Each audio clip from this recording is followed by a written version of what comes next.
Yo me fui de ahí, me vine, había viajado sola porque era para lo que me alcanzaba, lo que había reunido después de vender la mitad de los muebles de mi casa. Volví a mi pueblo con más culpa porque obviamente este hombre que había estudiado tanto y había tanta gente esperándolo no podía equivocarse, o sea, yo era tan brava, tan jodida que le había provocado esto a mi hijo. Y cómo me sacaba ese mote, bueno, ni me preocupaba, cuestión que yo y había que remar eso. Era bastante complicado encontrar a alguien que nos acompañara acá en la comarca. De hecho, hasta el día de hoy no hay especialistas en neurología infantil, ni en Patagones ni en Viedma, cuesta un montón. Viene un profesional cada tanto y atiende a todo el colectivo de personas con discapacidades. Es un reclamo que tenemos desde hace mucho con los dos municipios, tanto con el de Patagones como el de Viedma. En todo el partido de Patagones no hay neurología infantil, y en Viedma tampoco. O sea, los diagnósticos y los seguimientos dependen de una persona que viene cada tanto y bueno, las esperas son históricamente espantosas, 2, 3, 4 horas. Deambulamos un montón para poder obtener un tratamiento acorde, porque en una de las intervenciones que le hicieron, que él no quería entrar por nada y lloraba, pero desesperadamente, cuando yo entro, ¿vieron las mancuernas que se ponen en los puños para hacer ejercicio? Las mancuernitas. Bueno, esta es la manera en que esa terapeuta había encontrado, ¿no? Para que él no aleteara. Aleteo es esto, para el que no sabe. Entonces, para que él dejara de hacer eso, le ponían las mancuernitas y forzosamente bajaba las manos. Eso hasta el día de hoy tiene una lesión, ¿no? Acá. Obviamente le revolvió las mancuernas a la miércoles, nos fuimos y abandonamos todo intento de terapias y demás. Hasta que cuando tenía casi 6 años dimos con una terapeuta con la que Ignacio pegó onda. Yo no entendía nada de lo que hacía porque era alguien fuera de lo común. Hacía un abordaje holístico, vincular y demás. Cuestión que, en resumidas cuentas, Ignacio sí habló, sí se alfabetizó, tuvimos muy buenas experiencias en jardines y experiencias espantosas, horribles. Todavía cuando las veo en la calle las identifico, brujas. qué gente sin vocación y tan... tremendo, es tremendo. La verdad que es un calvario el sistema educativo iba a decir para las madres, pero no, para ellos, para nuestros hijos, nuestras hijas. Nunca quisimos escolarizarlo en escuelas especiales, porque creíamos que no, le correspondía educarse como cualquier pibe, lo dice la Constitución, derecho a educarse, derecho a la salud, y yo no me movía de eso, así que hizo toda su escolaridad en escuelas comunes, como digo, lindas, hermosas experiencias y otras espantosas, olvidables y denunciables. Llegó la etapa de la escuela secundaria y también muy buenas y muy malas. Existe acá en provincia de Río Negro lo que se llama ETAP, que es un equipo técnico que se supone asiste a los docentes, ¿no? y orienta. Bueno, es un dolor de cabeza, la verdad. Equipo técnico no acompañan mucho que digamos y nada, nos ha ido bien cuando hubieron profesores y preceptores buena onda y que entendieron y compañeros dispuestos. La verdad que nada que esperar, nunca esperé nada igual de nadie. Y más o menos la llevamos, más o menos se podía vivir con todo lo que significa el autismo, con todas las rarezas que tiene, ¿no? El convivir, el ser una familia distinta, con todas las particularidades, que la pirotecnia, que la alimentación y demás, hasta que llega la adolescencia. ¿Qué es lo más bravo? El hormonazo. Cuando se descompaginan las hormonas, la adolescencia es una porquería para todo el mundo. O sea, bueno, no sé ustedes, la verdad que me pegó feo. Era muy complicado, muy difícil. Yo me hacía drama por el acné, que si el pelo, que si estaba de moda el jopo, y esto no lo hace jopo ni loca. Imagínense una persona neurodivergente. es muy complicado, muy difícil. Y ahí conocí lo que es, yo nunca pensé que se pudiera pasar tan mal. Yo no sabía que se podía sufrir tanto. No tenía idea. En mi vida pensé que algo me iba a doler eh, lo que me dolía esto. Ver a mi hijo golpearse, no es lo mismo el llanto de un nene que el llanto de un adulto, no es lo mismo contener un puñetazo de un niño que el de un adulto. No es lo mismo que salga corriendo por la calle y se te escape asustado por la pirotecnia un nenito que lo puedes alzar, abrazar y lo contenés, que un pibe que te sobrepasa 20 centímetros de altura. No es lo mismo nada, no es lo mismo la desnudez de un niño que la de un adulto, no se comprende. Si dije que no hay servicios y denuncio, que no hay servicios de asistencia pediátrica para personas con diversidad funcional, para adultos, no sé, estamos a años luz, y es una enorme deuda del Estado con nosotros. Las obras sociales que juegan a que te pudras, a que te canses de hacer trámites, tenés que llevar biblioratos de cosas para que te aprueben, y nosotras ya nos reímos, digo, nosotras, mis amigas, ¿no? Llega septiembre y bueno, empezamos la carrera, cómo empezamos a llenar los papeles, nos acompañamos a, qué sé yo, hacer cacerolazos frente a una y otra obra social, o sea, hacemos personajes realmente tristes a veces, dolorosos, porque te tenés que poner en bruja. Y no estamos pidiendo nada especial, no son personas especiales. ¿Qué necesita una persona con autismo? Salud, educación, una vivienda, la posibilidad de tener un ingreso si no puede trabajar, tener una pensión, un espacio donde poder salir a arte, alguien que te quiera. ¿Qué tiene de especial eso? No es lo que queremos todos.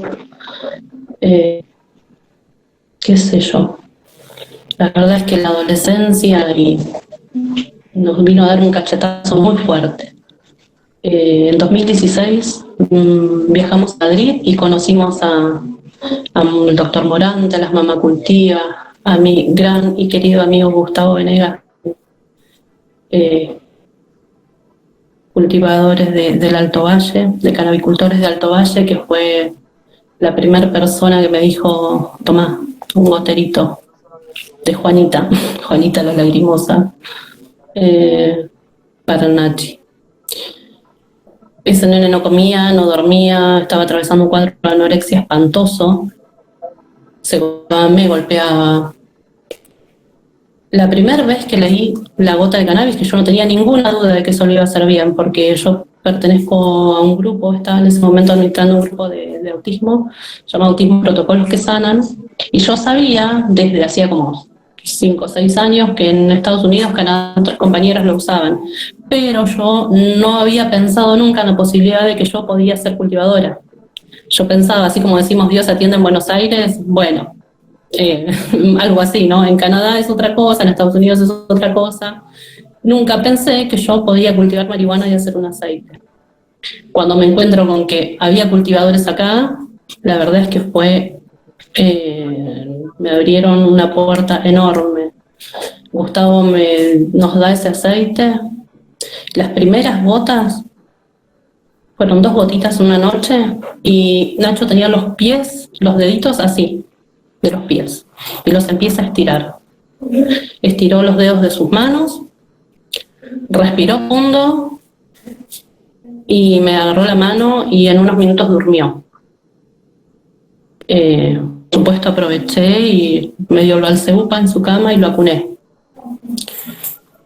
Yo no abrazaba a mi hijo hacía no sé cuánto tiempo. Mi hijo alto, largo y flaco, lo pude acunar esa noche. Por supuesto no dormí, me dediqué a llorar al lado de él y le tocaba la carita súper flaquita.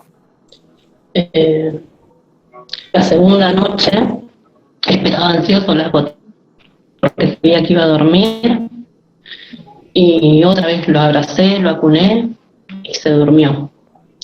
Y dije, esto es. A la semana estaba arruinando semillas, como corresponde, las pudrí. Me fracasaron como 5 o 6 cultivos, ese 2016, Gustavo me tuvo una paciencia, no sé, yo no se la tengo a otra persona a veces, no. Bueno, fíjate, estudiale. Arruiné muchos cultivos hasta que aprendí, pero ese mismo 2016 hice una extracción. La pasé de temperatura horrible, no le sirvió, pero hice una primera extracción. Y me fui a Bahía, fui a Neuquén, a Cipolletti, a no sé, donde había un seminario de cannabis, íbamos y me conté con otras cultivadoras, con otras amigas. Hoy somos familia y fuimos afinando las fórmulas a ver qué les servía. Hemos tenido etapas muy buenas y otras menos. Nos han robado el cultivo, entonces hemos discontinuado el tratamiento y nada, y fueron retrocesos. El año pasado, año de pandemia, fue espantoso, sin terapia, sin poder salir casi, y se sintió mucho. El único apoyo que teníamos médico fue el de la guardia del hospital. Enfermeros de la guardia del hospital de acá que nos asistían cada vez que él tenía una crisis. A partir del 1 de enero, él está viviendo solo, se mudó. En realidad lo acompañamos el padre y yo, nos alternamos el cuidado, no el acompañamiento. Tiene a su cuidado un par de plantas, está aprendiendo a cuidarlas y a cultivar. Está consumiendo su aceite de cannabis porque nos habían dado una cantidad de medicación tremenda. Clonazepam, diapina, risperidona, bueno, ¿no? El combo. Y la verdad es que estaba mal. Ese combo le provocaba incluso pérdida de control de Pinterest, una cosa que él no tenía, horrible. Entonces lo empezamos a retirar y como veníamos de robos y de un año de no poder cultivar, hoy por hoy el tratamiento de mi hijo lo están sosteniendo Joja, Vero, cultivadoras de Currulebú, cannabis medicinal Cipolletti, Gustavo, desde las grutas, desde La Plata, desde Buenos Aires, toda la red de cultivadores, de amigos, de familias, están sosteniendo el tratamiento de Nachi hasta que yo pueda cosechar. Y bueno, experimentando esta nueva vida, él con su casa, decidiendo a sus tiempos qué es lo que quiere para su vida, buscando alternativas para que lo puedan acompañar. Decidimos abiertamente no recurrir a espacios e instituciones de discapacidad o para personas con discapacidad porque no estamos de acuerdo, será que estamos cansados o rebeldes o mal orientados o equivocados, no sé, pero bueno, eso pensamos con su padre. Nos hartamos de esta mirada que hay hacia las personas con discapacidad. Mi gran desafío es no discapacitar a mi hijo, por lo tanto trataremos de buscar oportunidades para él sin el estigma que no nos gusta cómo es que se plantea. Capaz estamos equivocados, capaz que no dimos gente adecuada simplemente, pero bueno, es eso. No sé cómo seguirá la cosa. No me lo dice el tarot. Pero no sé, tengo fe. Tiene mucha fuerza este pibe. Así que le creo. Le creo las ganas, le creo la fuerza, le creo que puede. Y bueno, para lo que sea voy a estar cultivando, acompañando, enseñando lo que pueda, corriéndome y bueno, viviendo la experiencia de ser mamá de alguien muy inteligente. Lau, ¿qué consejos le darías como madre que esté escuchando más allá de la terapia canábica para el autismo? Porque también vos hoy quizás tenés la contención de una agrupación. ¿A dónde recurrir? ¿Qué recursos tenés vos después de la trayectoria que has tenido, la experiencia que podría servir a otros padres que quizás hoy están solos en esta lucha y otras madres? Primero, saber que no es lamentablemente los niños, las personas diagnosticadas con autismo son muchísimas, son muchas. Hay muy buenos espacios y lugares donde te pueden acompañar, ya sea para un diagnóstico o para orientar. Hay una ley que dice que se debe diagnosticar, hacer una pesquisa, no diagnóstico, pero que se puede hacer pesquisas a temprana edad y un diagnóstico a tiempo y un acompañamiento terapéutico a tiempo te da unas chances muy, muy buenas. Si el médico te dice que porque sos mamá primeriza, porque que son dudas de que todos los chicos crecen diferentes y demás, y vos internamente, mamá, papá, sabés que algo pasa, que no está creciendo de manera típica, cambia de médico, insistí. En un montón de blogs y de páginas padres compartimos, esto no es para hacer un diagnóstico, no es diagnóstico, sino es que son cosas que como uno como mamá, papá puede chequear, ¿no? La mirada, si responde a su nombre, en las distintas áreas, ¿no? Lo conductual, en lo social, eso. Chequea eso y con eso insistirle al pediatra, mire, doc, yo veo esto, veo esto, veo esto, veo esto. Si te dice no, que es tu ansiedad, te manda al psicólogo. Yo fui la verdad que a hacer psicoanálisis muchísimos años, porque se suponía que eran cuestiones mías. Insistí con otro, cambiar de pediatra. Buscar las redes sociales para consultarle a padres, a asociaciones, a fundaciones. Hay un montón de gente que está que tiene realmente capacidad para poder acompañar. No me ha tocado a mí, pero sé que hay. Y bueno, es una deuda que tiene el Estado con esto de los diagnósticos a tiempo y de las pesquisas, y de que cuando se hacen los controles pediátricos, no es solamente ver cuánto creció y cuánto pesa, sino que tomate un ratito más, doctor, para preguntarle cómo interactúa ese nene. A eso prestar atención y, repito, si el médico no te da bolilla, cambia de profesional. Cambia, insistí, porque uno sabe cuando algo pasa. Perfecto. Bueno, muchas gracias, Laura. Vamos a pasar ahora a charlar con Gastón. A ver si está Gastón por ahí. Hola, ¿me escuchan? Sí, sí. Bueno. ¿Qué tal, Gastón? Sí, ahí te escuchamos.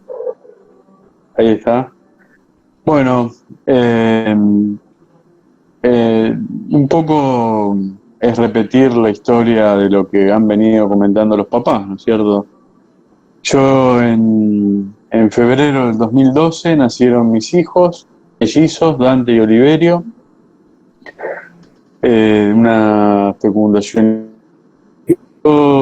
Nacieron 7 mesinos, los dos, y venían con un desarrollo neurotípico. A nadie le llamaba nada la atención, habían empezado con las onomatopeyas, a saludar con la mano, tenían juego entre ellos, funcional. Pero de golpe, como dijo Laura hace un rato, notamos que hubo una regresión en Oliverio y que Dante empezó a hacer cosas que no las empezaba a hacer Oliverio, y Oliverio empezó a cerrarse cada vez más, a tener juegos repetitivos, movimientos estereotipados,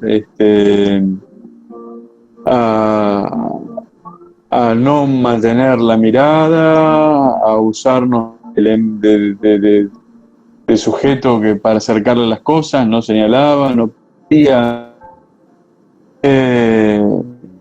Tuvimos suerte porque cuando fuimos a hablar con su pediatra, que es la médica que los atendió en la NEO, ella nos dijo algo, nos dijo, mirá, en el espacio de la consulta pediátrica es difícil detectar cualquier diagnóstico que salga de lo típico, porque los chicos en la consulta pediátrica se portan atípicamente, porque es un espacio distinto, porque le sacamos la remera, porque le ponemos un estetoscopio, porque lo pesamos, lo medimos.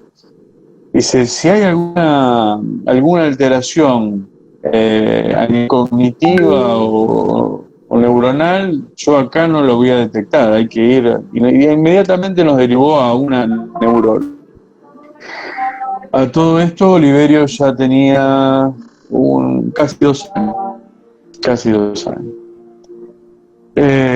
Fuimos a la consulta con la neuróloga y la consulta con la neuróloga demoró 5 minutos.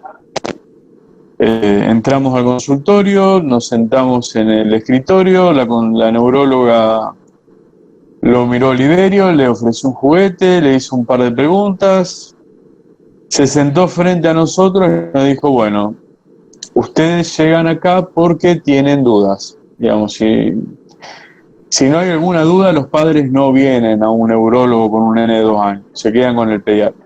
Si llegan al neurólogo es porque hay dudas, y si yo ya les confirmo que sus dudas son así,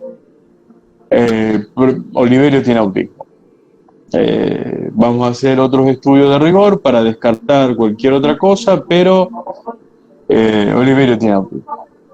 Hicimos todos los estudios complementarios para descartar que no sean problemas auditivos, y Oliverio tenía autismo. Ese era el diagnóstico. ¿Qué hacemos con el autismo? ¿No? Ahí fue donde yo, por otro lado, empecé a buscar opiniones de médicos que me pudieran orientar, y ahí fue donde hice una visita como la que comentó Laura, donde fui a un pediatra de muchos años y le dije, me dieron el diagnóstico de autismo de Oliverio, quiero saber cómo va a ser en el futuro esto. Y el pediatra, sin dudar un minuto, me dijo, y al principio es duro porque no va a ser lo que vos quieras, no vas a tener la vida de padre que imaginaste, no va a querer jugar con vos, no va a hablar con vos. Dice, pero después te acostumbras y de grande tu hijo va a terminar siendo como un mueble más en la casa. ¿No? Es decir, y eso me quedó dando vuelta en la cabeza durante bastante tiempo. Y si hay algo, me adelanto, ¿no? Pero si hay algo que puedo decirle a algún padre que esté escuchando y que le sirva, es que jamás se queden con lo que un pediatra le diga. Vamos a decir, es más, no cometan el error de preguntar a un médico cómo va a ser el futuro de su hijo porque tenga un diagnóstico. Porque es muy probable de que el médico, por una cuestión de deformación profesional, porque están acostumbrados a tener que dar respuesta a todo, responda. Ahora, es muy probable que la respuesta que dé no tenga nada que ver con lo que vaya a pasar. Es decir, nosotros si no tuviéramos problema con nuestros hijos, si no tuviera un diagnóstico con nuestro hijo, a mí jamás se me hubiera ocurrido ir a preguntar cómo iba a ser el futuro de mi otro hijo, de Dante, al médico.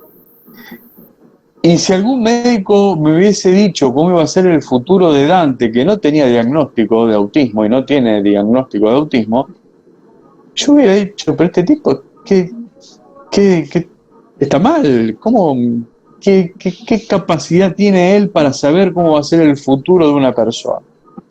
Y ahí me doy cuenta del primer error que cometo como padre, ¿no? Es decir, el pensar que el diagnóstico le podía dar previsibilidad al futuro y que alguien me iba a poder decir cómo iba a ser el futuro de Oliverio. Y cuando me dijeron cómo iba a ser el futuro, evidentemente no me quedé en eso. Empezamos en forma inmediata con todas las terapias que había disponibles, 7 terapias. Oliverio tenía 2 años y medio.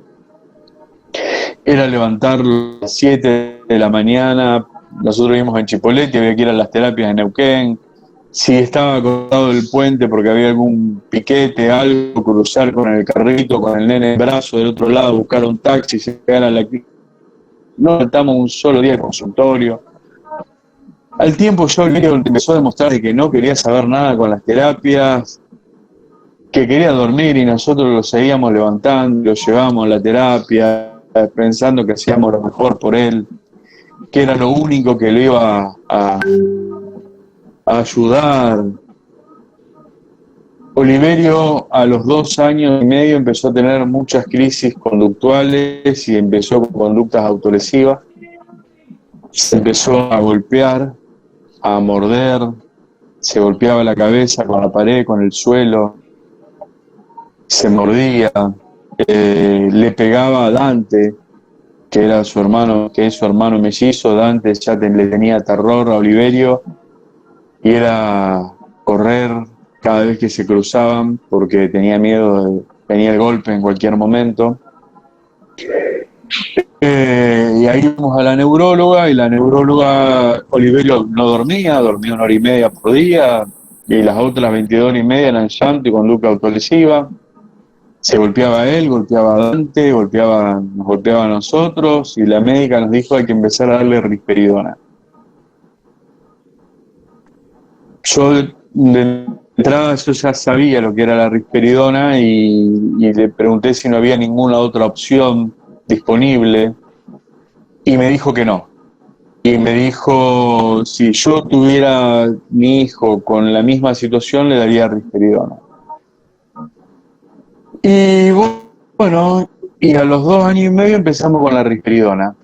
Para los que no saben, la risperidona es una droga de laboratorio que se inventa en Estados Unidos en el siglo pasado para quitarle a los excombatientes de guerra la pulsión por el consumo de heroína. De ese calibre de antipsicótico estamos hablando, ¿no? Una droga pesada que trae consecuencias físicas en el tiempo, que es complicada, que genera adicción, que hay que ir aumentando la dosis. Pero los problemas conductuales no disminuyeron. Lo único que logramos con la risperidona es que empezara a dormir un poco más, pero todavía el sueño era alterado. Dormía un poco más, pero no tenía un buen sueño. Y ahí nos dimos cuenta que en realidad el problema mayor que tenía Oliverio era el problema de la incomunicación. Oliverio es un chico no hablante, tiene autismo no hablante, pero que entiende absolutamente todo y que cognitivamente no tiene ningún problema. Es decir, eso también es algo importante que hay que aclarar y que uno lo va aprendiendo con el tiempo. Es decir, el habla es un acto motor que realizamos todas las personas. Es decir, todo lo que sea motor se genera en un espacio del cerebro y se divide en 3 fases: la ideación, la planificación y la ejecución. Nosotros, todo lo que hacemos motor, primero tenemos la idea de hacerlo, planificamos cómo hacerlo y luego lo ejecutamos. El habla, básicamente, es un ejercicio motor. Tenemos la idea de decir algo, planificamos cómo vamos a hacer la emisión del aire de forma motriz para darle forma de palabra, para que esa palabra sea un mensaje y lo comunicamos. En cambio, la comunicación no es motora, es cognitiva. Y Oliverio no tenía ningún problema cognitivo, sí tenía un problema motor, y tiene un problema motor en la emisión del mensaje hablado. Entonces le pedimos a la fonoaudióloga en su momento que trabajara con un sistema alternativo de comunicación.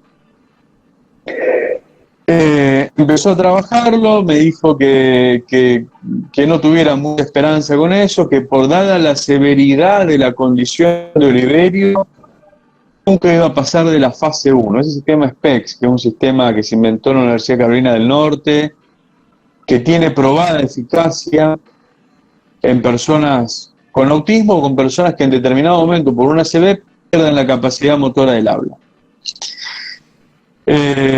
Hicimos una consulta en Buenos Aires con el doctor García Coto del Garham. Tuvimos charlas por Skype en ese momento. Viajamos a Buenos Aires todos para que él haga un diagnóstico del trabajo terapéutico, de cómo se venía haciendo, y nos hizo una devolución. A los 14 días, 27 páginas que eran para hacerle un cuadrito, realmente brillante, un nivel de puntillosidad, de detalle en el diagnóstico que me dejó maravillado. Básicamente lo que decían, están trabajando pésimo con Oliverio. Si siguen trabajando de esta manera no van a conseguir ningún tipo de avances. Hay que trabajar la cuestión social de esta manera, con esta rutina, con los materiales, la comunicación de esta manera, con estos materiales. Para nosotros era una hoja de ruta que nos pareció que le estábamos solucionando la vida a sus terapeutas en su momento. Y cuando fuimos al centro terapéutico y le llevamos el informe del doctor García Coto, de todas las respuestas posibles que tenían para darnos, se ofendieron muchísimo. Y nos dijeron que cómo habíamos hecho una cosa así, con lo que ellas querían Oliverio. Entonces, realmente yo no entendía. Les dije, mirá, la verdad es que si bueno, me di cuenta que no había posibilidades de revertir esto, ¿no? Y ahí volví a hablar con García Coto y le digo, mire, doctor, nos pasa esto. Y me dice, bueno, van a tener que venir a Buenos Aires a un centro educativo terapéutico para probar, hacer un tratamiento intensivo. Por eso es un centro educativo terapéutico, porque tiene una jornada de trabajo muy prolongada en el día. Y Oliverio mejora con el tema de la comunicación. Y así nos mudamos a Castelar, al centro que dirige todavía Clelia Reboredo, que es psicóloga, que se llama Piuqué.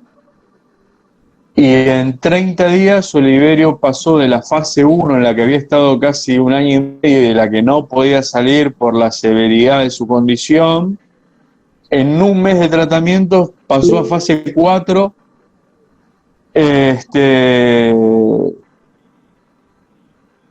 Y le cambió la vida. Y ahí empezó a dormir mucho mejor.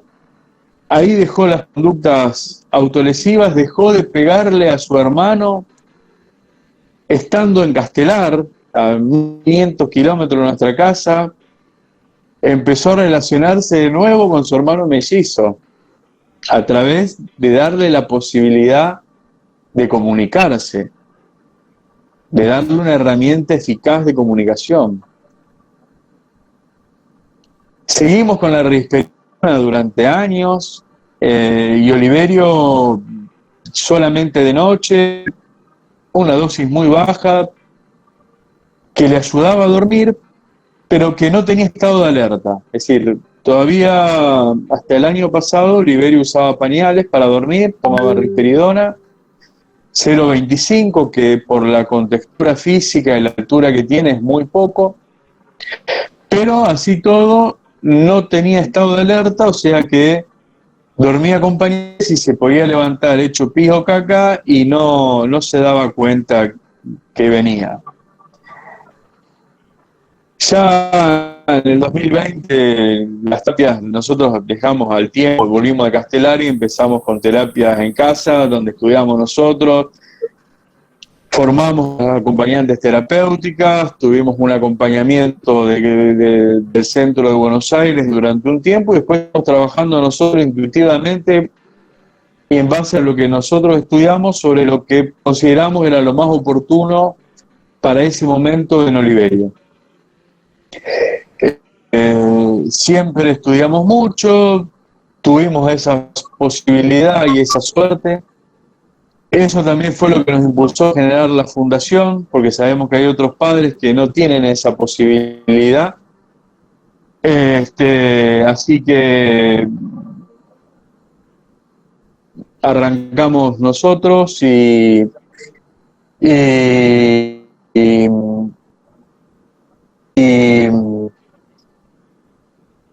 el año pasado me puse en contacto con Fernanda Canut, de Cannabis Medicinal Río Negro. Nos conocíamos de antes, de nuestra realidad como padres, ella de Julián y yo de Oliverio. Y la fui a ver y fuimos allá y le expliqué que quería probar con el aceite de cannabis para dejar la risperidona. Me puso en contacto con Franca Sartori, con la médica que trabaja con cannabis, una de las médicas que trabaja con cannabis Río Negro. Empezamos un tratamiento donde fuimos poco a poco dejando la risperidona y aumentando la cantidad de gotas de aceite de cannabis hasta que directamente con la risperidona nos quedamos con el aceite de cannabis. Oliverio mantenía el sueño, dormía las 8 horas que tenía que dormir, se levantaba espectacular. Pero nos dimos cuenta que a la madrugada, cuando se hacía pis o se hacía caca, se despertaba. Es decir, empezaba a tener registro, estaba alerta a la noche, mientras dormía. Entonces ahí empezamos con el control de esfínteres nocturnos y en menos de 30 días de usar aceite de cannabis, Oliverio dejó los pañales. Que cuando la primera noche en la que pudimos adelantarnos y llevarlo al baño y se sentó en el inodoro, hizo pis en el inodoro, la alegría que tuvo Oliverio fue indescriptible. Es decir, y ahí me acordé que una vez hablando con un muchacho, con un adulto con autismo que vive en España, que es Asperger, de los que se considera un autismo de alto funcionamiento, él me dijo que empezó a hablar a los 12 años, cuando empezó a controlar esfínteres de noche, porque el tema del control de esfínteres lo hizo sentir una persona digna. Y esa misma noche, mientras yo estaba acompañando a Oliverio en el inodoro, que hacía pis a lo alto, muerto de alegría, automáticamente me acordé de esas palabras de ese papá, de ese muchacho de España. Y me di cuenta de que la droga antipsicótica y el hacerse pis encima le quita dignidad. Y que el aceite de cannabis le había devuelto dignidad y calidad de vida. Y me pareció un detalle no menor. Entonces me di cuenta de que mi vínculo con el aceite de cannabis iba a ser mucho más profundo de lo que había sido hasta ese momento. Río Negro, estoy en la comisión, aparte de ser director de la Fundación Faro Patagonia, trabajamos de forma conjunta. Tenemos un aceite para el día y un aceite para la noche, un aceite para el día que ha mejorado mucho su conexión, y un aceite para la noche que le permite dormir las 8 horas de cualquier persona. Entonces él a la noche es capaz de dormir y levantarse y ir a leer, pero manteniendo estado de alerta. Así que esa es un poco la historia nuestra y nuestra relación con el aceite. Creemos y estamos convencidos que hoy hay un Estado que da la posibilidad y que hay que trabajar por eso para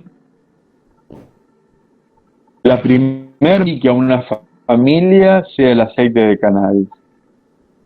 El aceite de cannabis no funciona, sabemos que la industria farmacéutica tiene otras drogas preparadas y probadas que pueden funcionar, pero creo que el aceite de cannabis tiene que ser la primera opción para que una familia arranque un tratamiento.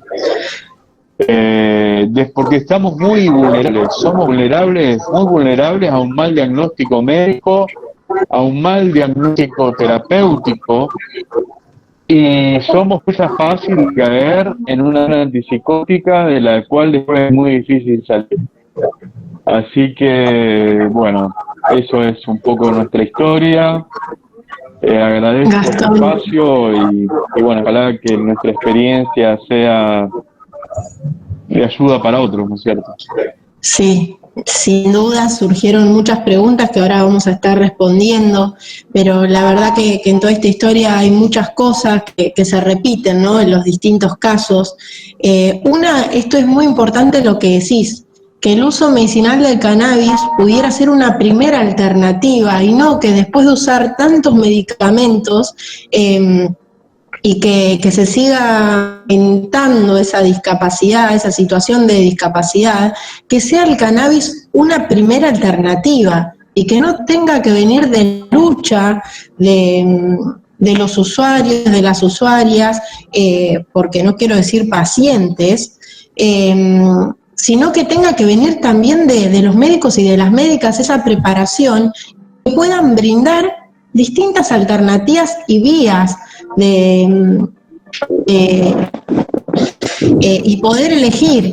Y hay algo que se repite mucho, que tiene que ver con salirnos de estas posturas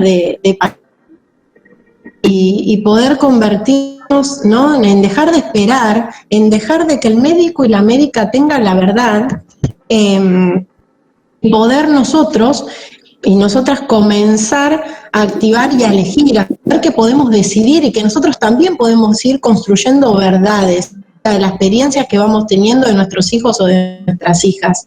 Y que esa verdad vale muchísimo, esa verdad popular, esa verdad de la experiencia. En muchas mamás he visto que la medicación ha aumentado de acuerdo a las crisis, ¿no? En consultorios, el niño o la niña al consultorio, aumentar las crisis, te aumentan la medicación. Pero quizás ese neurólogo, esa neuróloga, no evidenció que el niño o la niña se mudó, pasó algo. Bueno, hay un montón de cosas que evaluar y otros recursos y otras alternativas que pueden actuar en sinergia para una mejor calidad de vida y no aumentar o bajar la medicación. Otra de las cosas, esto que decís, ¿no?, del poder médico hegemónico, de cómo se ha instaurado, se ha naturalizado y cómo nos cuesta creer que tenemos la razón y el médico no la tiene, o la médica. Las etiquetas en los diagnósticos, cómo pueden etiquetar a un hijo para toda la vida, y muchos padres o madres se quedan ahí, no logran avanzar. Es muy difícil darle la vuelta a ese diagnóstico, ¿no? Y entender que los diagnósticos son situacionales, que hablamos de situaciones de discapacidad que podemos, bueno, con esta experiencia, ¿no?, y errores y volver a experimentar, ir aumentando la calidad de vida de los hijos y las hijas. Bueno, el control de esfínteres es algo que también se da en varios casos. El habla. El reconocerse, una abuela, me acuerdo, que contaba en Mar del Plata, de que esa niña se había empezado a reconocer en primera persona, que nunca hablaba de ella, que se quemaba y decía se quemó, como si la mano no fuera parte de su cuerpo. De consumir cannabis, comenzó a decir me quemé, o a hablar del yo, o sentirse en primera persona. O muchos que han quedado tan adormecidos que no sienten el dolor de tanta medicación.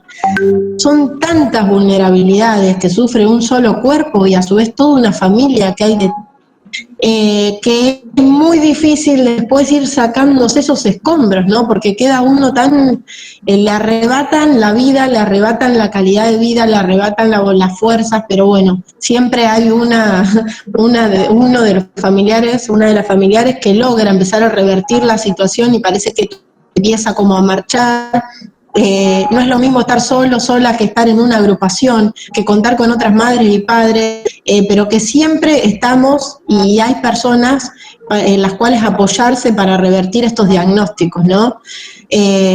Así que bueno, muchísimas gracias por compartir estos testimonios, y antes de responder las preguntas que están haciendo en el chat, vamos a pasar a Roxana. Así que bueno, micrófono libre para que hable usted. Hola.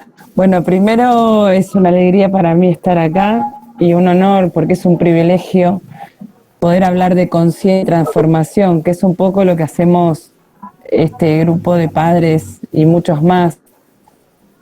Bueno, mi nombre es Roxana Poggiolini, soy fundadora de la Asociación Civil Jugando Conciencia. Soy mamá de 2 jóvenes, Marco, que hoy tiene 18 años, con diagnóstico SEA, condición del espectro autista, y Luca, con diagnóstico de epilepsia, retraso mental severo y síndrome parkinsoniano.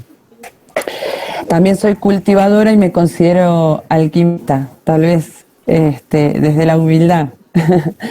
Nuestra historia empieza un poco como la de los padres, que ya han contado sus historias. En el caso de Marco, tuvimos una sucesión de situaciones a partir de los 2 años.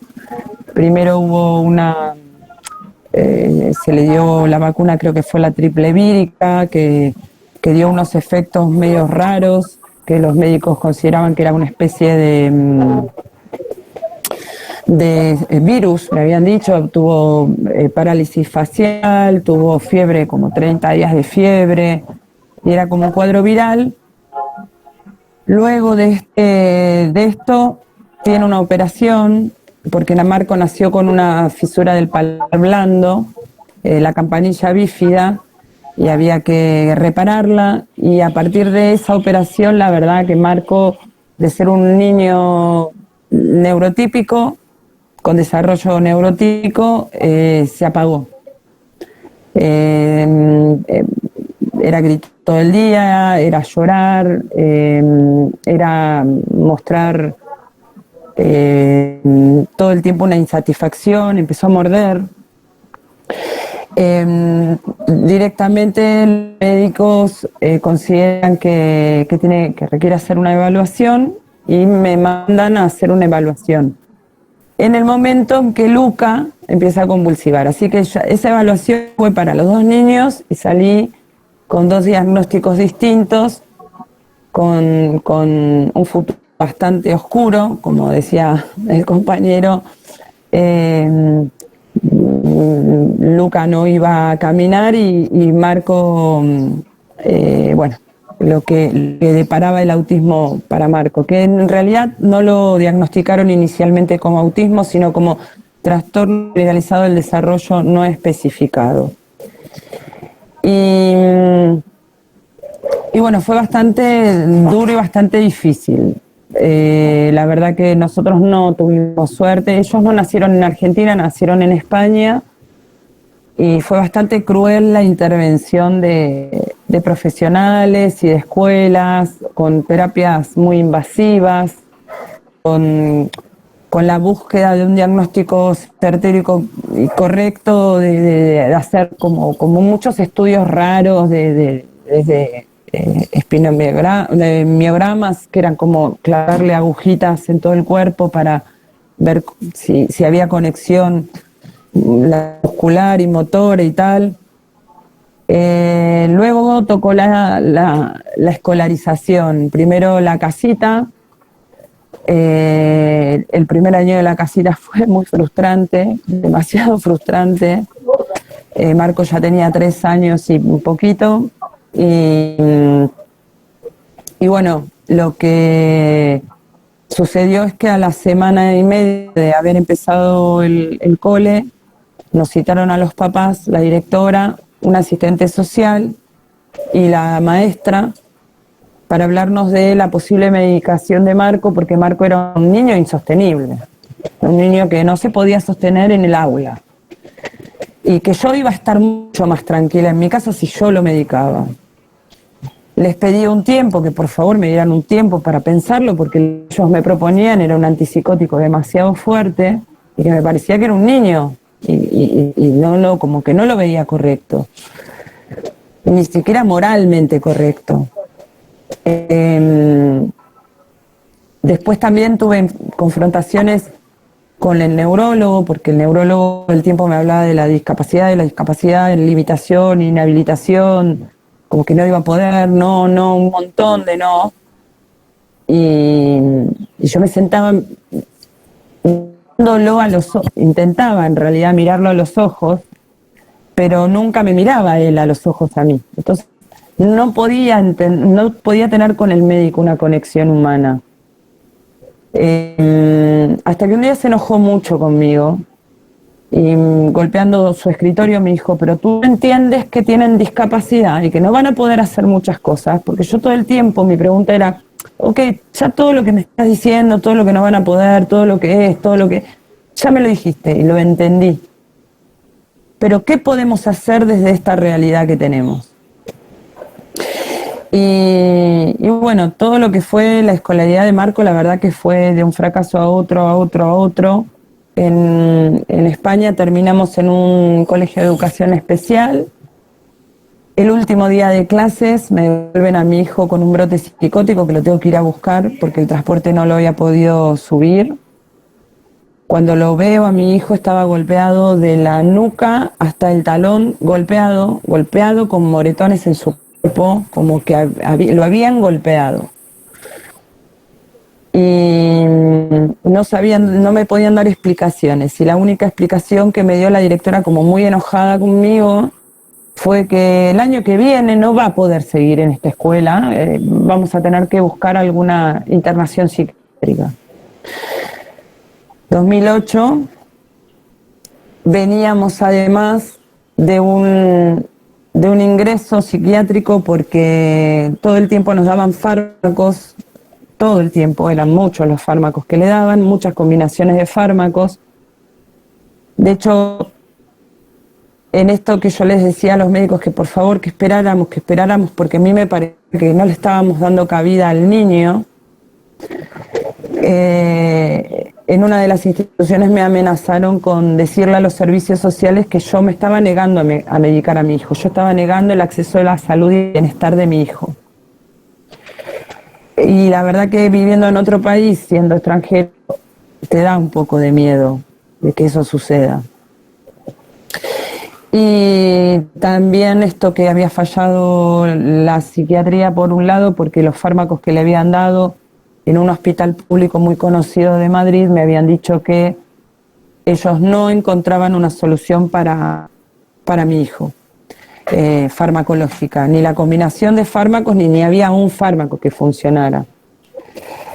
Entre que la escuela ya no lo aceptaba y que los médicos no tenían una respuesta para darme, la verdad que sentí como eso, como la muerte en vida de no saber qué hacer con mi hijo, porque como decía Laura, aparte de este signo de pregunta enorme, la culpa que arrastramos es enorme, porque te hablan de ser una madre freezer, de ser una madre inoperante. A mí en una escuela me dijeron que era una madre incompetente, que yo había tenido hijos normales, pero mi incompetencia como madre y como mujer había generado que mis hijos tengan discapacidad. La teta buena, la teta mala, y todos los marcos, las teorías psicoanalíticas había así por haber, nos las chupamos todas y todas las culpas se cargaron en nosotros.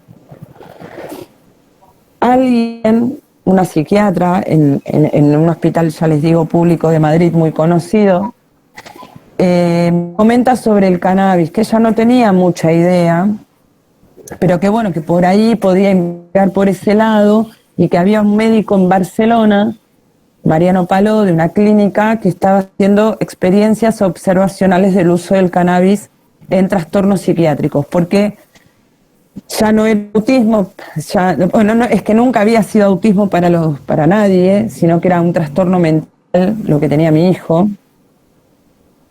Hasta le negaron la posibilidad de tener un diagnóstico correcto, ¿verdad?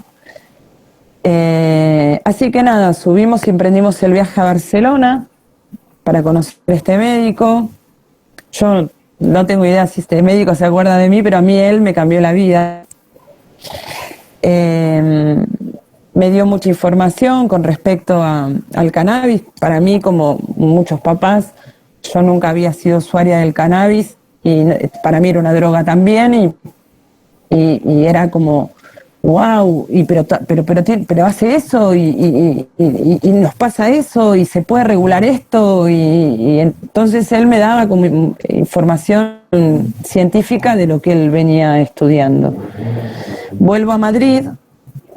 Voy a visitar a la pediatra, obviamente me iba a poner a cultivar, me había empezado a investigar sobre el tema de cultivo de cannabis, a hablar con personas que cultivaban cannabis y demás.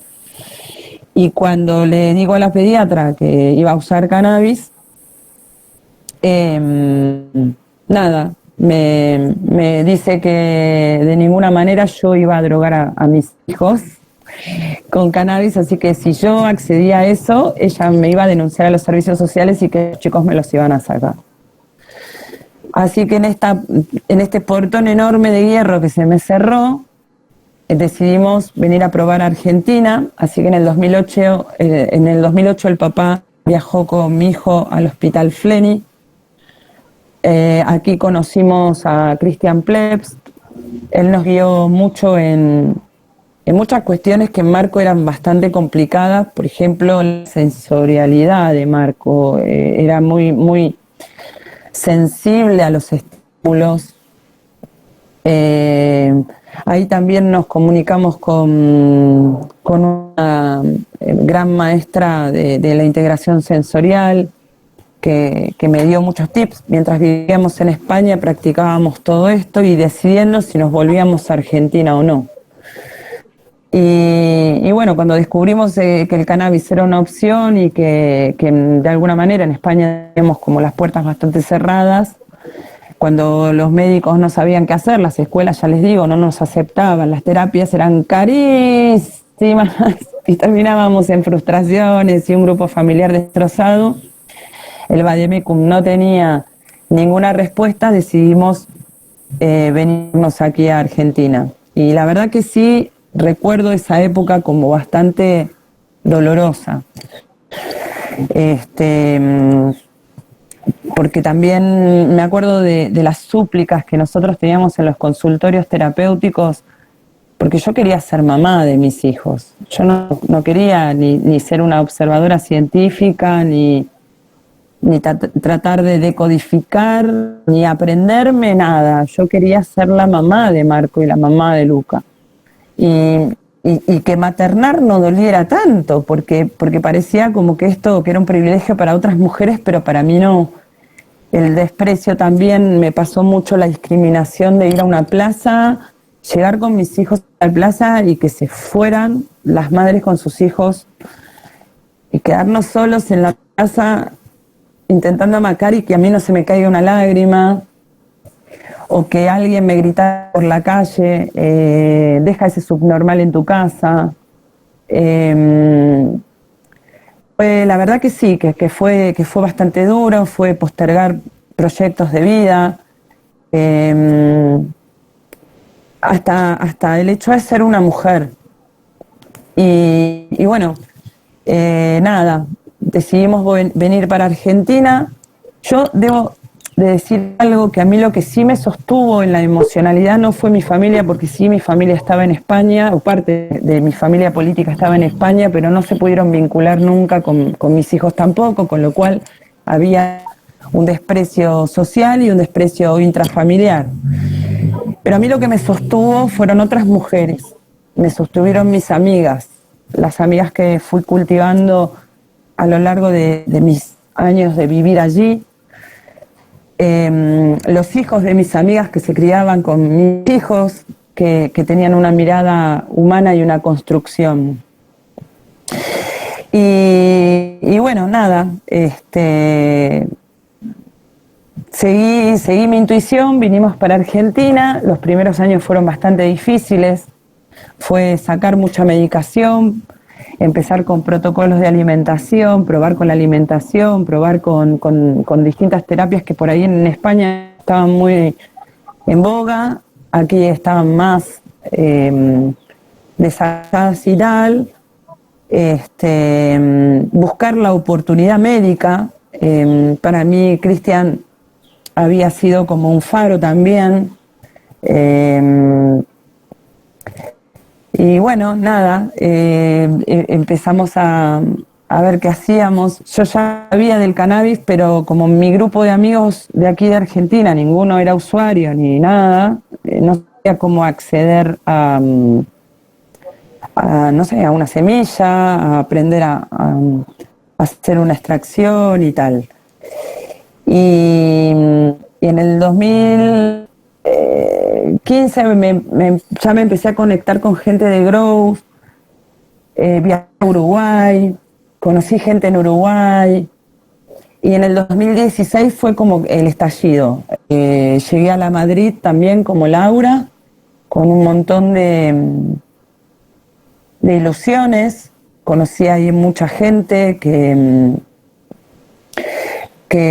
fueron grandes maestros de nosotros en muchos aspectos de formación, y empecé a entender que si yo no militaba realmente la planta y no militaba la búsqueda de la libertad desde un lado de amor, las cosas no iban a cambiar, porque era si una escuela ya mutila a una persona para que encastre en un puzzle que es inhumano, carente de empatía, donde el constructo de la individualidad no existe, ya hay un problema grave.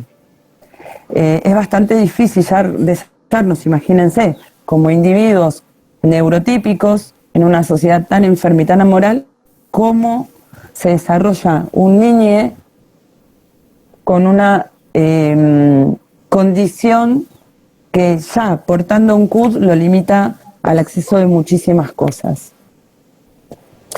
Y aparte tener en cuenta que un niño no puede desarrollarse con una mirada fría y científica. Pasa de ser un bebé deseado, amado, esperado, a ser un objeto de la ciencia, de un momento a otro. Y bueno, y todo ese tecnicismo y las especificidades y todo, yo sentía que no servía para nada, pero para nada. Y la victimización y la revictimización de la sociedad, de los protocolos, prometiendo falsas curas del autismo. Y cuando ya la vida nuestra no daba para más, que nosotros, sinceramente lo voy a contar de este modo porque creo que es la única manera cruda de entenderlo, nosotros nos planteamos con el papá de mis hijos quitarnos la vida. Quitarle la vida a nuestros hijos y después quitarnos la vida a nosotros. Y la verdad que a mí la esperanza me la devolvió el hippie. El hippie fumón, el que fumaba marihuana, el que todo el mundo tenía un prejuicio y se cruzaba de vereda, y que yo lo hubiese hecho en otro momento también. Yo tuve que trabajar mi prejuicio en esto, pero a mí la esperanza me la devolvió un cultivador en una maceta. Y ese libre albedrío que tenemos, que en donde podemos elegir ser víctimas y te crees ese personaje, o te empoderás y sos protagonista y apelás a la capacidad de resiliencia, la verdad que a mí me la otorgó un cultivador. La ciencia, ni un médico, ni un psicólogo, ni nadie. Y me la otorgaron también mis compañeras de lucha. En este caso, aquí vemos dos papás y es una alegría enorme ver que más papás se involucran en esto, pero en nuestros comienzos la verdad que el problema solo pasaba por las mamás. Las mamás éramos las que nos involucrábamos un poquito. Y cuando empecé a ahondar en la experiencia de cultivar y pude tener mi primer cultivo y me sentía súper orgullosa porque me habían salido plantas enormes y súper colorida mi jardín y todo, empecé a dar cuenta de que esa también era parte de la terapia que a mí me estaba haciendo bien, que a mí me estaba centrando en un lugar de creatividad, de recuperar la memoria de la comunidad, porque el hecho de esta colaboración entre nosotros cuando alguien es afectado porque te roban una planta o porque te salió mal un cultivo o porque de repente querés llorar porque no aguantás la presión, porque nosotros tenemos que luchar con muchas cosas. Tenemos que luchar con una sociedad médica que nos da vuelta la espalda, pero también con obras sociales que nos niegan tratamientos, con el no acceso a cubrir las necesidades de una persona, a instituciones que realmente desvalorizan profundamente al ser humano, que de repente tu hijo tiene una crisis, lo primero que hacen es amañatarlo, atarlo de pies y de manos, drogarlo, porque ahora sí, hoy yo considero que a mis hijos los drogaba la medicina, no los drogaba un fitofármaco, una planta que nace de una semilla. Y me hizo crecer y me hizo poner la mirada y desafiar por ahí estas limitaciones que nos habían hecho tan infelices. Y lo que recuperamos fue que pudimos empezar a proyectar una vida distinta, a tener también proyectos de vida. También la búsqueda de trabajar en este cambio de paradigma, humanizar los criterios de la medicina, de humanizar los criterios de la justicia, por ejemplo, trabajar en lo que no se conoce. También trabajar sobre estos prejuicios. Cuando vos no conocés, cuando vos no te das la oportunidad de conocer a los demás, sobre las falsas creencias, lo que deja la mala educación del prohibicionismo es que repercute negativamente sobre los derechos del colectivo de discapacidad. Intrínsecamente están coartadas las elecciones de la calidad de vida y la dignidad humana. Entonces, nosotros teníamos que involucrarnos. Y a mí me emocionó en ese 2016 muchísimo que madres, padres, familias, solteros, casados, cultivadores, profesionales, maestros, todos nos unimos en la búsqueda de trabajar sobre una sociedad un poquito mejor. Y bueno, en esto de trabajar y recuperar la memoria de la comunidad, era hermoso ver como un montón de gente se ponía al servicio del bienestar de un desconocido, porque a mí me ha llamado gente de Latinoamérica, de Venezuela, de México, de Colombia, de Uruguay, de Paraguay, de Bolivia, de Chile, sin conocer, he ido a otros países y me han recibido y me han hospedado y me han enseñado a hacer sus extracciones, a mirarnos en la construcción. ¿Y por qué hablo siempre de la mirada y la construcción del ser? Porque hoy siento que los papás, estos que hablaron hoy y un montón más, estamos ocupando un rol con muchos profesionales afines, por supuesto, porque esto siempre es un constructo colectivo, esto no es el compromiso solo de una persona, o solo de un grupo de personas, o solo de un activismo. Nosotros tenemos que recuperar o saber lo que significa la mirada apreciativa. Es cuando vos ayudás al otro a crecer, lo habilitás a crecer. Por ejemplo, hay una frase que la descubrí hace poco, que a mí me gusta mucho, que dice, es de Goethe, que no sé cómo se dice, no sé idiomas, así que lamento no pronunciarlo bien, pero dice algo así: trata a un ser humano como es y seguirá siendo lo que es, pero trata a ese ser humano como puede llegar a ser y se convertirá en lo que está llamado a ser.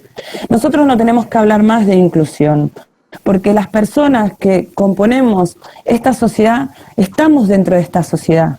No hay que descubrir el autismo como algo, mira, este chico tiene autismo y es el bicho raro del barrio y es el bicho raro de la comunidad. Es una persona que está dentro de esta comunidad. Las obras sociales y todo todo el sistema médico y todos tenemos que estar a merced de la necesidad de esta persona, pero no como invalidándola, sino respetándola desde su ser más humano, desde el constructo más humano.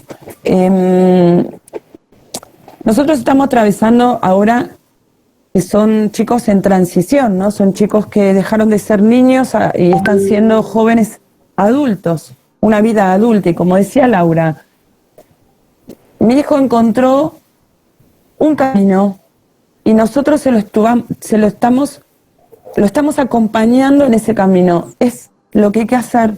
Nosotras, los padres, no tenemos ya que delegar ese saber. El saber está en nosotros. Tenemos que juntarnos, en el caso, con gente que va a acompañar la construcción de ese individuo. Es necesario que haya proyectos y que haya opciones para la vida adulta. La vida adulta de nuestros jóvenes no puede terminar en un geriátrico o en un psiquiátrico o en un hogar donde no los tratan bien, donde apelan al facilismo de una droga química,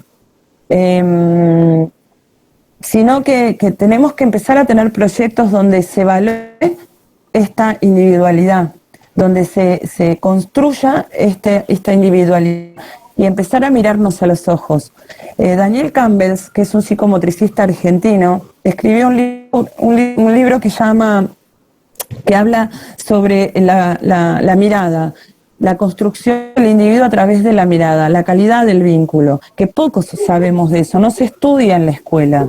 Nadie te enseña a relacionarte desde la emocionalidad, te enseñan conceptos, te enseñan contenidos, te enseñan un falso éxito, a ponerte un número porque tu examen es correcto o no es correcto, a valorarte desde ese lugar, pero no nos enseñan a vincularnos desde la emocionalidad. Y cuando hablo de esto de la mirada apreciativa, es mirar a tu hijo o a la persona que tengas al lado o el que necesite, que está al lado tuyo, y decirle, no sé, pero te voy a acompañar. Y de eso se trata. Fue lo que me pasó a mí con los cultivadores que se acercaron. No sé cómo ayudarte, pero sé hacer esto y te acompaño. Y a mí me devolvió la vida y las ganas de seguir viviendo y seguir teniendo un proyecto de vida. Así que mi sugerencia por ahí, para familias que se van acercando y que escuchan esto, es esa, es buscar lo afín, buscar la amorosidad. No pretendas que tu hijo sea lo que otros pretenden ser. Hagamos que nuestro hijo construya ese ser maravilloso que vino a ser parte de este mundo. Bueno, gracias, Roxana, por contarnos tu experiencia. Mientras tanto, que Sol pueda retomar porque tuvo que irse hacia otro lugar. Ahí ya la veo. Acá estoy. Justo le tocaba a Marquitos ahora en la exposición. Estaría bueno quizás responder las preguntas porque algún padre o madre se tenga que ir. Responder, si vos la puedes leer del chat, porque yo al abrir ahora desde el teléfono. Nada, agradecer que vi ahí en los mensajes que está Cande, que está Pedro Pianta. Así que bueno, gente conocida, no veo, debe haber muchas personas. La verdad que sí, hay muchísimos mensajes para quienes han hecho su exposición. Maricel Santarelli, por ejemplo, dice: Gastón, somos de Chipoleti, quisiera comunicarme con vos, somos la mamá y la abuela de Aruma de 3 años, así que entiendo Gastón que después podemos ponerte en contacto acá con Maricel. Después está Mariela Fuentes, que dice: hola, quiero el contacto de Piuque para supervisar el tratamiento de mi hijo, por favor, pide. Bueno, ahí veremos cómo hacemos. Cande, después que contó el episodio con su hija, pobre. Caro, bueno, te abrazamos, Cande, estarás por ahí. Débora Lazarte preguntó A ver, estoy buscando acá. ¿Cómo saber cuál es la cepa correcta para mi hijo con TEA? No sé si hay alguien que quiera contestarle.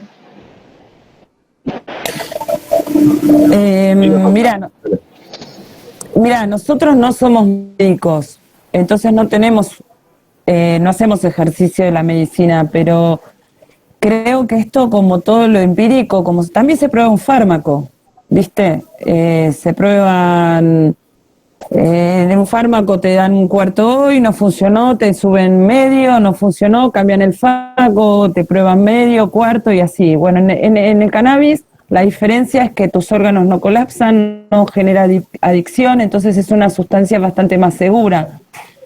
En el caso nuestro fue probar cepas. Si bien a mí la verdad que fue la primera que probé, fue lo que me funcionó, ni sé qué cepa era porque era una NN. La realidad es que bueno, el conocimiento hoy, muchos médicos están preparados para acompañar a los pacientes, han hecho la formación en endocannabinología, hay muchas asociaciones que tienen una dirección bastante científica, entonces también te pueden dar esa respuesta por ahí, pero siento que también este acompañamiento es interdisciplinario, es la familia, el cultivador y la pata científica que hacen que el tratamiento tenga éxito. Se puede empezar con algo, ver si eso funciona, también hay que entender cómo funciona, porque el organismo es distinto el mío que el tuyo, que el de la otra persona, y lo que me funciona a mí puede que a vos no te funcione. Hay un sistema endocannabinoide, nuestro cuerpo genera cannabinoides endógenos, entonces hay que ver qué respuesta tiene ese sistema endocannabinoide con el cannabis que vos estás ingiriendo. Yo lo que siempre sugiero es leer, estudiar, informarse, tomarse el tiempo para eso. Nosotros, antes de decidir, estuvimos años leyendo cosas, muchos años. Un libro que recomiendo, que es muy básico, ya es un poquito obsoleto, pero que sirve, es Farmacia Canábica, que te da por lo menos un pantallazo, es fácil de leer, no tiene tecnicismo, y a su vez también consultar a organizaciones y a médicos que están formados en cannabis. Yo lo que sugeriría o recordaría es que hacer terapia canábica no es solamente consumir aceites. Todo el cannabis funciona y en distintas presentaciones. Para saber no hay un cannabis apto o indicado para autismo. Tendrías yo le diría a esta mamá que hile un poquito más fino y que qué necesita su hija, su hijo. Necesita poder regular el sueño. Entonces buscaremos cannabinoides que propendan a esto, a generar un mejor descanso, un sueño. Si es, no sé, otra cosa, una cuestión de ansiedad, o sea, autismo es como muy general. Entonces, ver qué es lo que buscamos y recordar eso, que cannabis no es solamente ingerir aceite o una fórmula de aceite, no es solamente el RCO o el oleato. Mi hijo hoy hace terapia canábica, consume cannabis todo el tiempo. Tanto una cepa, la bendita Juanita la lagrimosa que nos envía Agustín, más los oleatos, más en comidas, en forma ácida, CBDA, THCA, lo que se absorbe por piel, en cosmética, aromaterapia, oler una flor. Él tiene su frasquito de flores, que tiene lavanda, que tiene cannabis, que tiene manzanilla, y oler esas flores lo rasca. Entonces, terapia canábica es hacer uso de cannabis en las distintas presentaciones y como mejor le cuadra a la persona. La reflexología, usar oleatos y cremas de cannabis para hacer masajes en los pies o en las manos, es una terapia y funciona para muchos chicos. A mi hijo, que no es un chico, que es un adulto, le relaja y no están por muchos niños, niñas y también. O sea, considerar y con la seguridad de que es una, como dijo Ro, es una sustancia segura. Con cannabis tenés un espectro muy amplio de terapias y posibilidades. Claro. Bueno, después tenemos, bueno, acá hablábamos recién de Pedro Pianta, que agradece a Roxana por tu testimonio y tu invitación. Después Graciela Lombardi dice gracias por compartir sus experiencias, es muy esperanzador escucharlos. Ana Laura Fontán, estas son enseñanzas de vida para todos, el juicio no es válido, seamos humanos llenos de luz, pongamos la cara por las cosas válidas de la vida, te abrazo amiga Ro, dice. Y bueno, son más que nada mensajes de agradecimientos y bueno, que ya fueron contestando para ponerse en contacto ahí con quienes han resultado expositores y expositoras. Bueno, para ir cerrando no quiero dejarlos, no los voy a abrumar con la cuestión legal porque no es la idea, entiendo yo. Simplemente quiero darles un pantallazo de cómo está la situación en cuanto a la legislación actual y qué es lo que sucede. Primero, quiero decirles que vengo participando en este tipo de situaciones, eventos, con Sol varias veces y por mi cuenta también. Y la verdad que debe ser de las experiencias más fuertes que he tenido. Escucharles a ustedes, escuchar sus experiencias, la verdad que es sumamente enriquecedor para mí. Que tengo una formación legal y con todo lo que eso implica, que a veces siempre me reprocho tener que abrir un poco más la cabeza y bueno, no tanto cerrarme con las cuestiones jurídicas y qué sé yo, y los tecnicismos. La verdad que para mí esto es súper enriquecedor porque me permite eso, me permite conocer en primera persona lo que es este tipo de experiencias y la verdad que es fantástico. Bueno, con la cuestión legal sabemos que existe una ley, la 27350, hace ya más de 3 años, que regula la cuestión del cannabis medicinal en el país, que está más orientada hacia una investigación más que un uso, estudios y demás, que en su redacción tiene una forma que es bastante restrictiva porque tiene una sola forma de acceso a los productos derivados del cannabis, que es a partir de lo que pueda producir el Estado. O sea, la ley establece un solo método de acceso a los productos, en principio cultivo por el INTA, investigación por CONICET, las personas que quieran poder acceder a los productos derivados del cannabis que pueda fabricar el Estado a partir de convenios que pueda celebrar con laboratorios públicos nucleados por ANLAB. Tienen que inscribirse en un registro para poder acceder a esto y solamente en su momento podían acceder al registro a las personas que presentan las patologías que están incorporadas al programa. Este sistema legal sigue siendo el mismo porque la ley sigue siendo la misma. Lo que sucedió fue que al año de haber salido la ley, o menos de un año, a veces apareció una reglamentación que si la ley era restrictiva de derechos, la reglamentación anterior era mucho más restrictiva todavía porque limitaba el acceso al registro que se había creado solamente para aquellas personas que presentaban las patologías incorporadas al programa y el programa solamente tenía incorporada una sola patología que era la epilepsia refractaria. Entonces, era básicamente imposible poder acceder a productos derivados del cannabis, no solamente por la imposibilidad de registración, sino también por la nula fabricación y elaboración de productos por parte del Estado. A partir de noviembre del año pasado, estuvimos bastante interesante todo porque fue muy esperanzador haber reglamentado la ley. Si bien yo siempre consideré que no era la mejor salida, porque la ley seguía siendo la misma, entonces siempre me preguntaba qué tanto podemos mejorar con una reglamentación nueva si la ley sigue siendo la misma, perdón la expresión, pero la misma porquería de siempre. Pero la verdad que la reglamentación nueva salió y fue lo mejor que podía haber salido dentro de lo que es el reconocimiento de derechos y la posibilidad de tener aquellas personas que cultivan en sus casas protección legal. La reglamentación, como es un decreto de la autoridad administrativa, recurrió a una solución que es otorgar autorizaciones administrativas a las personas que cultivan en sus casas. Permitía acceder al registro que ya, o permite acceder al registro que ya había sido creado por la ley a las personas que cultivaban a partir de una autorización. Esa autorización la obtienen por lo que sería el artículo 5 de la ley de drogas. Paradójicamente, vamos a seguir conviviendo con este sistema anacrónico en cuanto a la planta, porque la planta sigue siendo prohibida, porque la ley la considera como un estupefaciente, y todas las conductas que están vinculadas a la planta siguen siendo penalizadas, criminalizadas, y con todo lo que esto genera, pero a través de la obtención de una autorización administrativa, esa persona no va a poder ser perseguida penalmente, sin entrar en detalles, porque hay un requisito típico del delito que se le podría imputar que no está, que es la falta de autorización.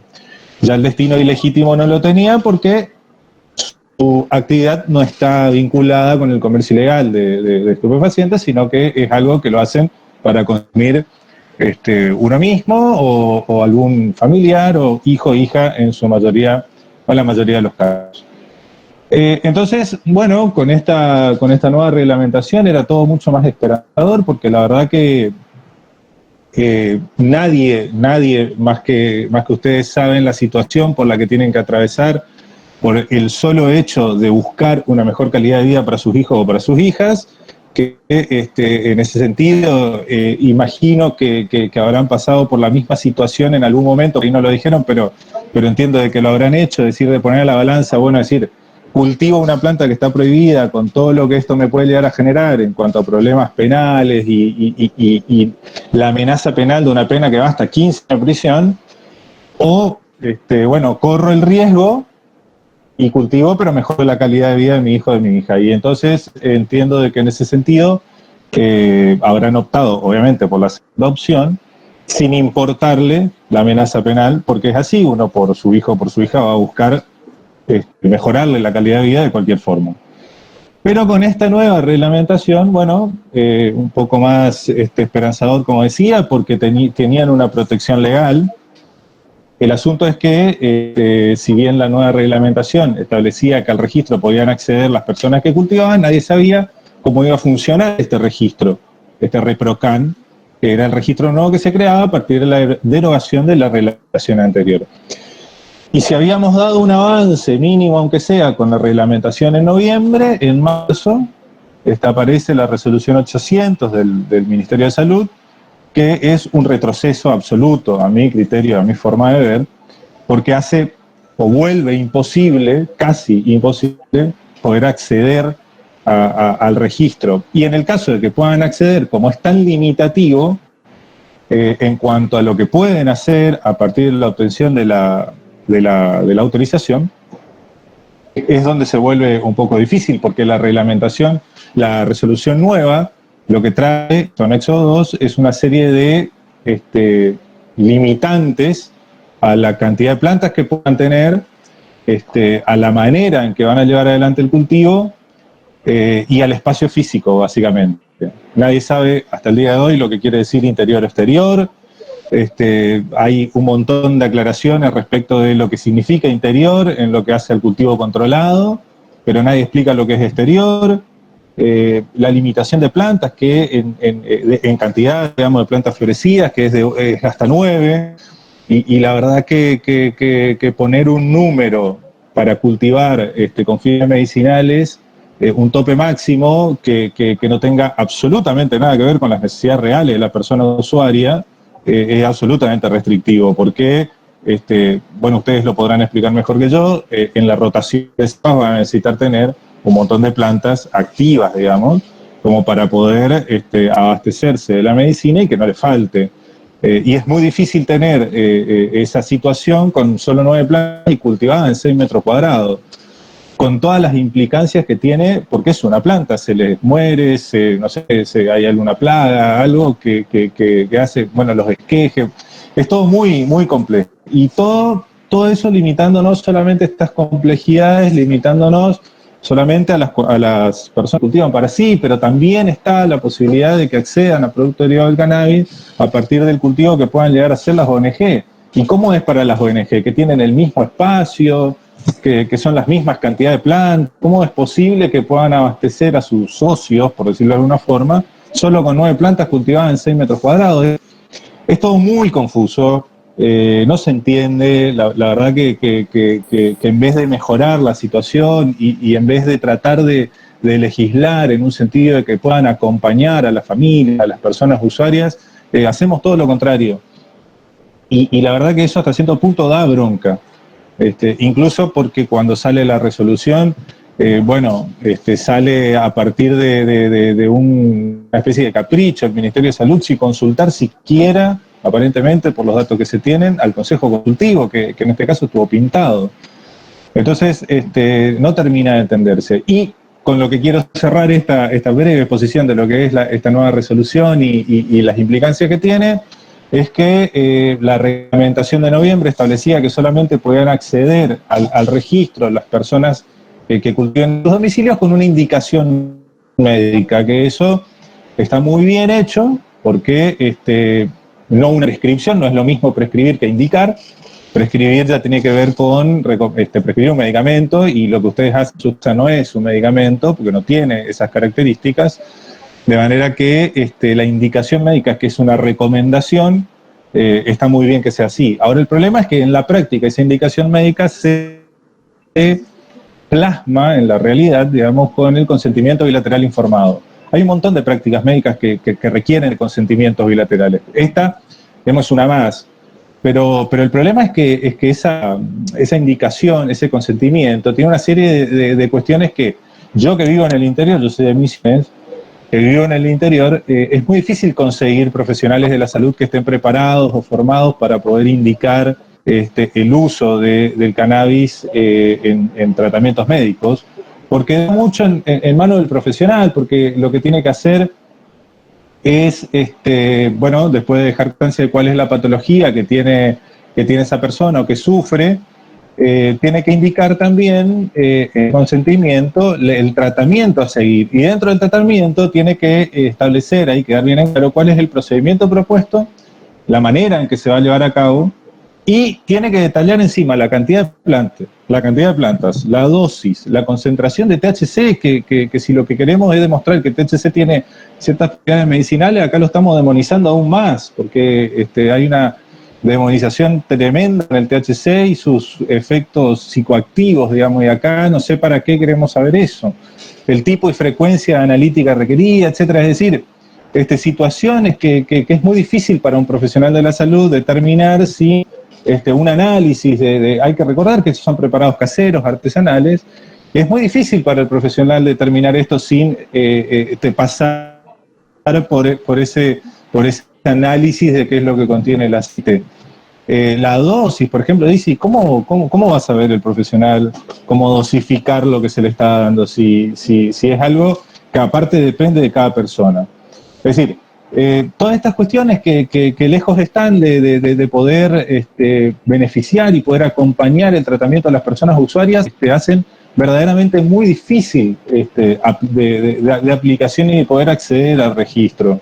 Esta es un poco lo que sucede con las cuestiones legales en la actualidad, y el consentimiento del que les hablaba recién, y hablar de lo que genera a partir de la imposibilidad de acceder a un consentimiento así.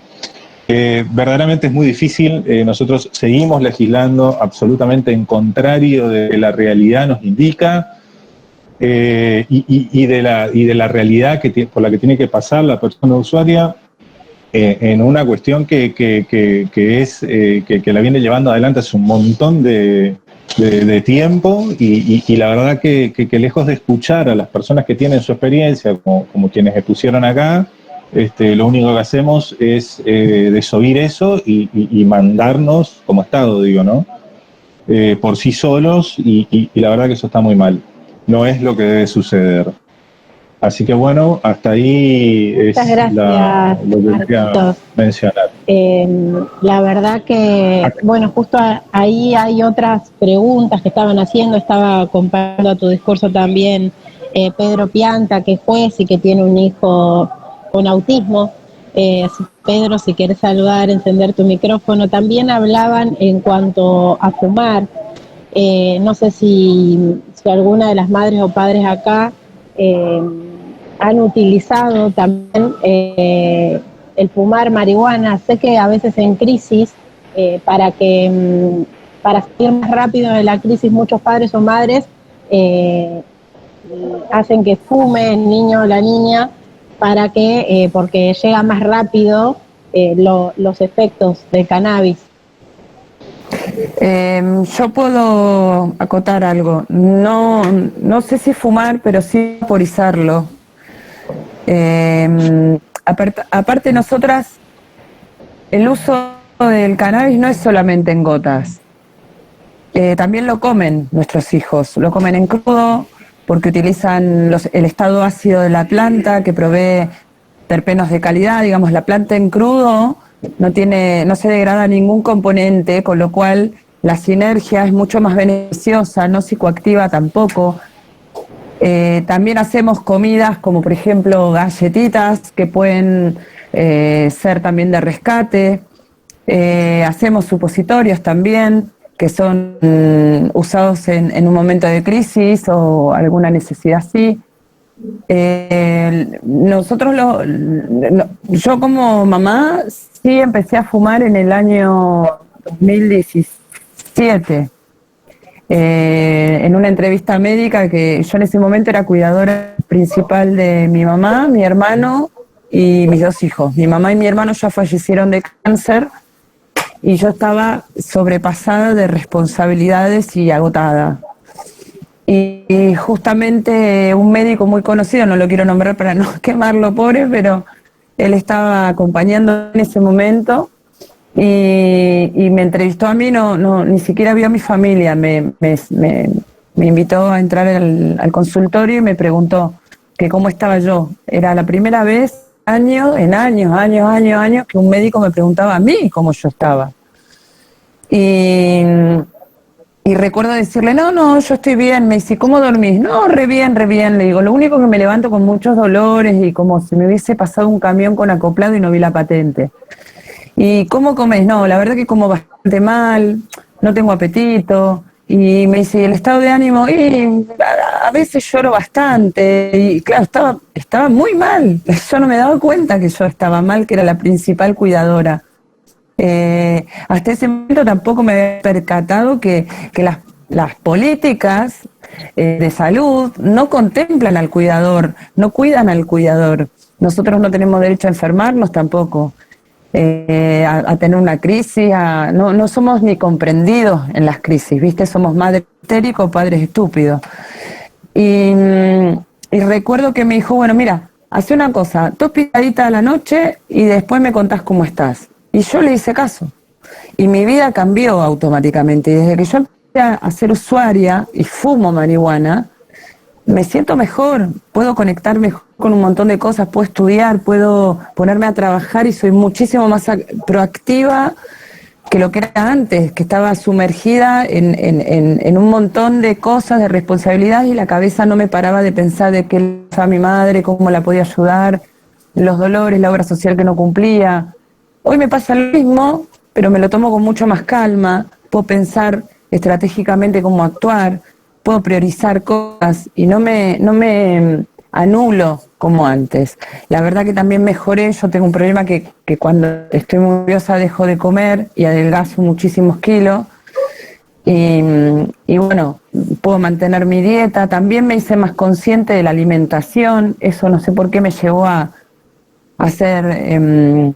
A consumir una alimentación mucho más consciente, orgánica, que gasto muchísimo más que el resto, les juro, pero bueno, no consumo cosas que no sé de dónde provienen, por ejemplo, utilizo a los pequeños productores de la zona para comprar mis frutas, mis verduras, mis cosas, porque también eso es un estado de conciencia social, donde si no nos ayudamos como comunidad en lo económico, el supermercado de por sí no va a fundirse, pero un laburante de la tierra sí se va a fundir. Entonces creo que también como comunidad y compromiso de comunidad es consumir los productos de tu comuna. Roxana, bueno, mezclé todo. No, muchas veces quizás cuando encuentran la solución de que sus hijos o hijas puedan volver a dormir, ¿no? Una noche de corrida, que quizás antes no lo hacían y que toda la familia no dormía. Bueno, una vez que tu hijo o tu hija vuelve a dormir, ¿Cómo Sí. como madre vos volvés a conciliar el sueño? Sí, bueno, yo la verdad no tuve nunca problemas de dormir. Mi día era muy intenso. Yo me levantaba a las 6 de la mañana y era una moto a 200 kilómetros por hora hasta las 10 de la noche, 11 de la noche. Con un chico que se golpeaba la cabeza, que me golpeaba a mí. De hecho, ya yo tengo 3 dientes menos, tengo los músculos de las piernas rotos de las patas que me daba. Porque mi hijo tenía hétero y autoagresión. Y vivir en ese estado de estrés permanente, es como, nosotros encontramos una definición que es como vivir, es una alerta permanente, es como estar en una trinchera de guerra, evitando el accidente. Porque aparte si tu hijo... Sí, bueno, y dormís con un ojo sí, un ojo no, porque no sabes a qué hora si se va a despertar, o si convulsiva, estás supervisando que no tenga una convulsión o desencadene, pues se puede caer de la cama y aunque tenga el corralito, de alguna manera se caen. Eso es haber encontrado la paz, de alguna manera, no sé. Nosotros en el trastorno del sueño teníamos toda la familia. Ignacio tenía insomnio crónico, pero al no dormir él y al tener la ambulancia en la puerta de la casa porque había crisis durante la madrugada, obviamente no duerme nadie en esta casa, ni en esta ni en la de al lado. Los vecinos tampoco durmieron por años. Yo fumo desde el día 1 porque yo tenía que saber qué pasaba con esa planta para transformarlo en aceite. Así es que a mí me ayudó a relajarme y primero y a conocer la planta, que no le doy absolutamente nada, me dijo que yo no pruebe. De hecho, yo probé la risperidona, probé la ritalina para ver qué me pasaba. Espantoso lo que me pasaba, pero bueno. Pero bueno, en cuanto a esto, al trastorno del sueño, es poder dormir y despertarte después de 7 horas de haber dormido y poder conectar y no andar autómata, la verdad que es otra vida. Hoy que mi hijo se mudó y acá se respira otro aire y mis otros 4 hijos tienen una vida más distendida y se puede vivir, ¿no? No hay crisis en la noche porque alguien quiere ir al baño, se puede comer, no vuela un plato de comida a la pared y se respira vida digna. Yo sigo usando cannabis. Hace cosa de... Ignacio se mudó en enero y en febrero por primera vez probó fumar. A él el no le gustó y probó fumar. Y entonces una vez una vez al mes, suponte, o 2 veces en el mes ha fumado. Y realmente con la que yo le hago el aceite, las cremas, las emulsiones y demás. Y él me dice que se le distiende el cuello porque se contractura mucho.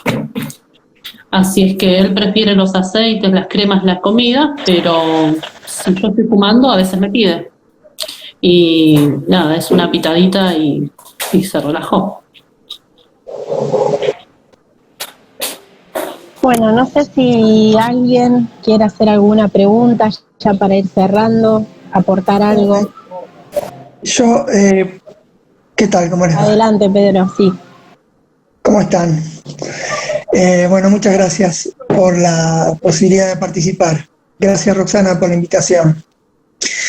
Una pequeña aclaración. Pedro no, mi hijo Pedro no tiene autismo, tiene una epilepsia refractaria que se llama síndrome de Dravet.